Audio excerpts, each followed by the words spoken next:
에서 한국을 알리는 분을 만나보는 자랑스러운 한민족 시간입니다. 오늘은 지난달 서울을 비롯한 한국에서 열린 제22회 세계 한인 언론인 대회에 참석한 세계 한인 언론인협회 김명곤 회장을 전화로 초대합니다. 안녕하세요. 예, 안녕하세요. 네, 지금 미국 어디에 계신 건가요? 여기는 미국 플로리다 올랜도입니다. 올랜도. 디즈니 월드로 네. 유명한 도시죠. 예. 그렇습니다. 플로리다에서 한국 오려면 시간이 꽤 걸리죠? 한번 갈아타는데요. 꼬박 24시간, 25시간 걸립니다. 집에서 네. 새벽 5시에 나가면 인천공항에 오후 6시에 도착합니다. 네. 정말 먼 길인데 그래도 이 세계 한인 언론인 대회 때문에 오셨는데 지금 세계 한인 언론인 협회 회장을 맡고 계십니다. 어떤 단체인지 우선 좀 소개를 해 주세요. 예, 전 세계 5대양 6대주에 포진해 있는 330여 개 한인 신문 방송 매체 중에서 180개 회원사가 가입해 있는 단체입니다. 한국 문체부 산하 사단법인체로 22년 역사를 가지고 있습니다. 네, 그렇군요. 그런 이제 그 언론인들이 모여서 세계 한인 언론인대회 22번째 대회를 열었는데 이번 언론인대회는 언제 열렸고 또 얼마나 많은 동포 언론인들이 오셨는지 전체적으로 좀 스케치를 해주시면요. 예, 4월 24일부터 28일까지 4박 5일간 서울, 청송, 영덕, 포항 등에서 열렸습니다. 네. 회원들은 50명 정도가 모였고요. 지방에는 30명이 내려갔습니다. 네, 그렇군요. 이 해마다 이 언론인 대회 하면은 주제가 있죠? 올해 주제는 뭐였나요? 해외 언론인 나는 누구인가입니다. 해외 언론인 나는 누구인가. 자, 이제 자기를 돌아보고 앞으로 어떤 일을 해야 되는지 이제 이런 거를 한 것 같은데 프로그램이 상당히 괜찮았다 이런 평을 받은 걸로 알고 있습니다. 주요 프로그램도 좀 소개해 주시면요. 이번 심포지움을 이틀에 걸쳐서 4세션으로 나눠서 진행했는데요. 네. 언론인은 대체 누구인가? 동국대학교 미디어 커뮤니케이션 김관규 교수가 하셨고요. 또 그 다음에 언론인과 시대정신 성공회대 최영묵 신방과 교수가 하셨고요. 또 둘째 날에는 제외 한일 언론의 기능과 역할에 대해서 한양대 언론대학원장 한동섭 교수님이 강의하셨고요. 네 번째는 언론인과 직업윤리 김원경 뭉클미디어 인권연구소장이 맡아서 하셨습니다. 네. 그 지방 일정도 꽤 있었다. 영덕, 청송, 포항 이렇게 해서 한 30분이 내려가셨다고 그러는데 지방에서는 어떤 활동을 했나요? 네, 늘 하는 것처럼 청송, 영덕, 포항 등지를 취재 투어 했죠. 네. 주요 명승지를 관람하고 당일 탐방 기사를 올리는 식의 취재 투어입니다. 협회 사이트에서 그날 기사를 우리 그 공취단이 공동 취재단이 쏘아 올리면은 각 회원사가 이를 받아서 게재하는 식의 취재 투어입니다. 그렇군요. 회장님도 가셨나요? 물론이죠. 갔죠. 네. 그 어떤 걸 좀 느끼셨어요? 이렇게 지방 현장 취재하면 취재할 때마다 좀 느낌이 다르실 것 같은데. 옛날에 저희 어렸을 때 우리나라가 금수강산이라는 얘기를 했을 때는 별로 그렇게 믿지 않았습니다. 네. 교통, 통신이 발달하면서 쉽게 어디든지 갈 수 있는데요. 가보니까 정말 매년 우리가 봄, 가을에 이제 지방 취재 투어를 하는데 가볼수록 정말 우리나라 금수강산입니다. 아기자기하고 또 오묘하고 그런 느낌 참 많이 받습니다. 그렇군요. 지금 교통, 통신 발달 말씀도 하셨습니다만은 요새 우리가 다 얘기하듯이 AI 시대가 됐고 스마트폰 시대가 활짝 열렸어요. 그러다 보니까 누구나 1인 방송 이런 거 할 수 있게 되니까 미디어가 폭발적으로 늘어났잖아요. 이제 해외에서 쭉 언론인 활동하시면서 그런 환경도 많이 느끼실 것 같고 도전도 느끼실 것 같고 그런데 어떠세요?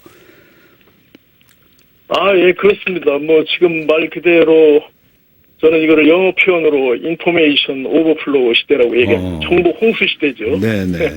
이제 뭐 이민사회에서 종이신문 보는 사람은 올드타이머들밖에 없습니다. 그러니까 네. 광고 수입에 의존하는 이민 매체들이 문 닫는 데가 여러 군데 있고요. 코로나 팬데믹 통과하면서 더욱더 심화되고 있는 그런 실정이죠. 네. 그럴 때마다 이 정보의 홍수 시대에 정확한 정보도 제공하고 또 해외에서 쭉 오랫동안 활동을 하셨으니까 뭔가 이 재동포 언론은 좀 차별화돼야 되겠다. 그런 생각도 많이 하실 것 같아요. 그런 데는 어떤 생각 갖고 계세요? 글쎄요, 차별화라고 딱히 하기보다는요, 재동포 언론은 언론대로 할 역할이 있는데, 앞서서 지금 방금 말씀드린 것처럼 지금 정보 홍수 시대라고 말씀드렸는데요. 네.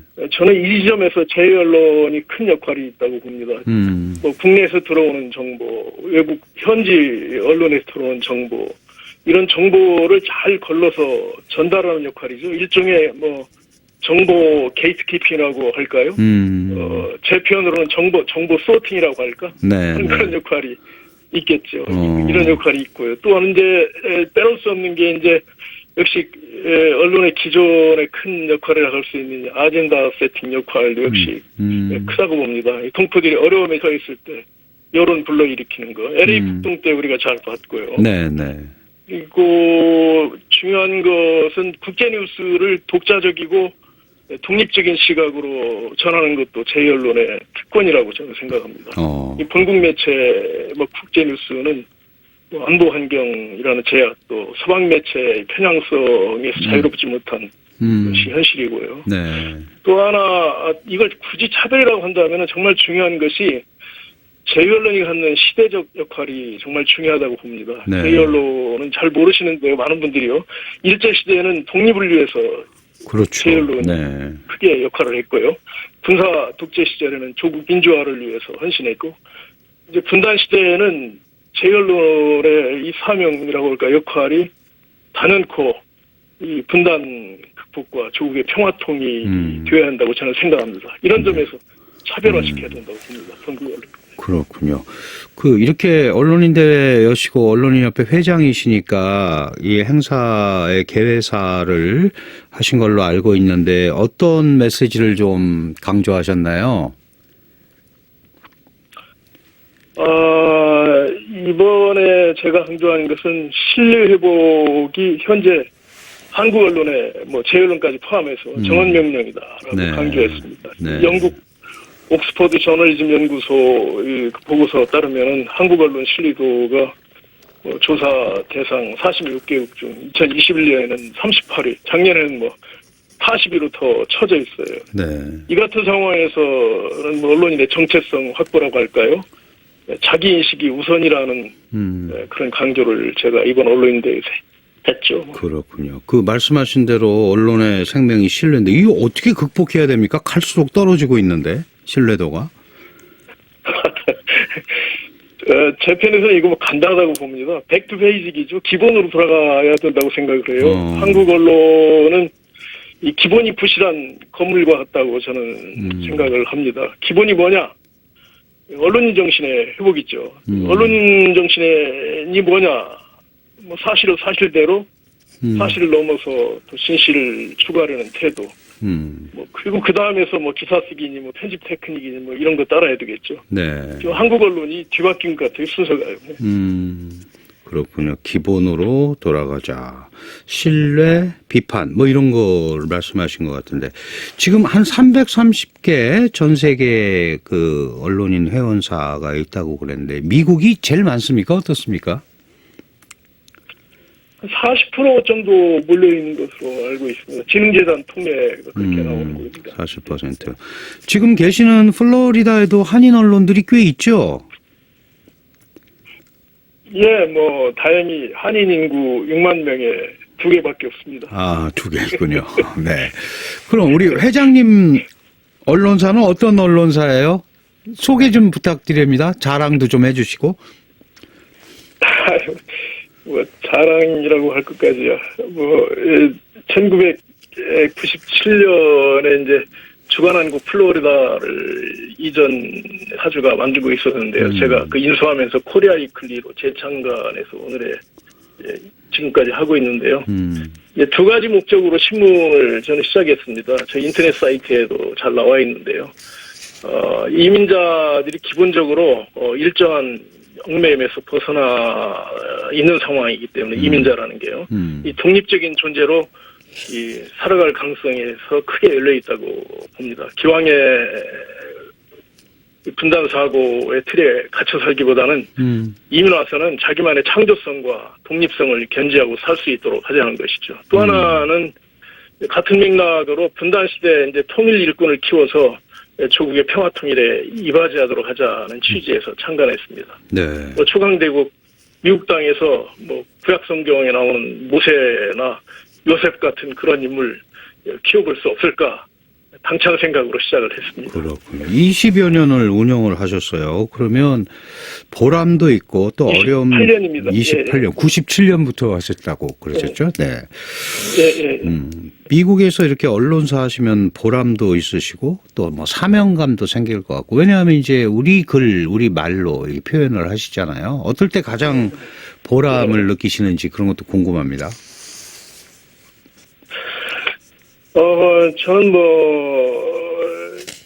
1996년 7년도가요. 그 북한이 폭력당해서 기근으로 굉장히 많은 사람들이 죽었는데, 특히 어린이들이 죽어갈 때 저희 신문사 주최로 이제 북한 어린이들 골프 대회를 열었습니다. 6차례 열었는데 굉장히 많이 몰려들었어요. 좌우를 떠나서 어린아이들을 돕자고 하니까 굉장히 많은 사람들이 몰려든 것이 제가 굉장히 신문한 보람을 가장 크게 느꼈고, 또 이제 굶주려서 미국으로 넘어온 탈북자들도 가족들도 있었는데, 또 이런 사람들을 위해서 녹음하는 거, 이거에서도 많이 동참을 했습니다.